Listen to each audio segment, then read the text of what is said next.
Hello everyone, in this tutorial I will show how to make Spotify playlist private. To make Spotify playlist private, open your Spotify application. Now here go to library. Now click on the plus icon and create a playlist. Give your playlist a name.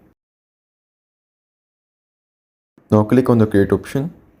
Now here add songs on playlist. By clicking on plus icon you can add song on your playlist.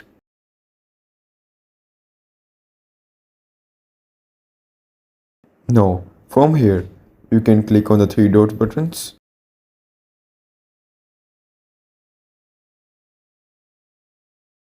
Now scroll down and you can watch option make public. Now click on that option. Here you can watch how we can easily make our Spotify playlist public. If you like the tutorial, hit the like button. Thank you for watching the video.